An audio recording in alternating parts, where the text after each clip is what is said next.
My girlfriend and I get tortured for a living. Something went seriously wrong during her last session and now she's different. I've always had a bit of a passion for odd jobs. When I was a teenager, I discovered Craigslist, and everything just kind of snowballed from there. You wouldn't believe the kinds of things you can find on the internet, the kind of jobs you can secure without having to do any paperwork. Most of the time the people hiring either don't want to be traceable by the government, or they're just far too desperate at that point to add any additional hoops to jump through. That was how I met Chelsea. It was actually a really funny story, perfect for telling at parties. It would be perfect for our wedding, too, and for telling our kids. It would have been, at least. We met because we had both been hired to come to this birthday party, a kid turning 11.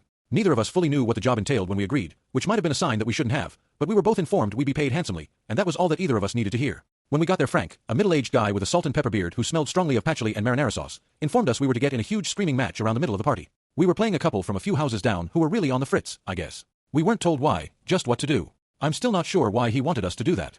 I was hesitant. I wasn't much of an actor. But Chelsea, she threw herself into the role wholeheartedly.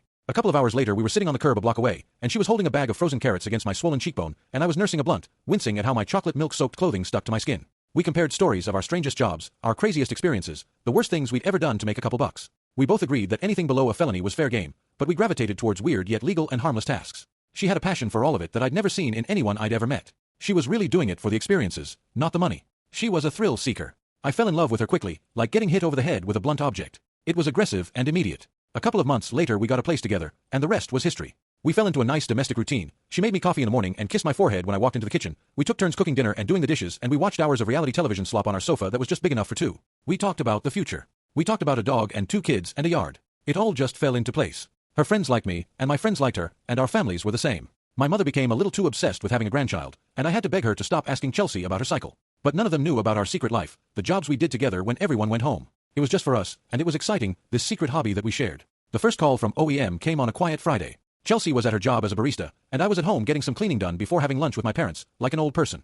I was used to getting calls that didn't have identification, considering all my side jobs, so I didn't bat an eye at the NO caller ID on my screen. What was different, however, was the automated message that played as soon as I picked up the call. This call may be recorded for quality assurance and training purposes. Please state your first and last name and your date of birth.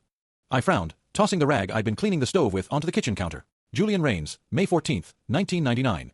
There was a silence, and then a beep. Then a man spoke, non-automated this time. Hello, Mr. Rains. I've been informed you might be looking for a job. When Chelsea got home, I was waiting for her on the couch. She came up behind me, cupped my face in her hands, and kissed the top of my head. Hey babe, I said, trying to keep the excitement out of my voice. How was work? Exhausting. She slumped over the back of the couch, smushing the cushions. But I got this crazy voicemail. The facility was in what looked, from the outside, like a dilapidated warehouse. The man who picked us up in a long black car was very quiet, answering our questions in single-word responses and keeping his eyes on the road. Chelsea and I kept giving each other small glances and squeezing each other's hands the entire way there.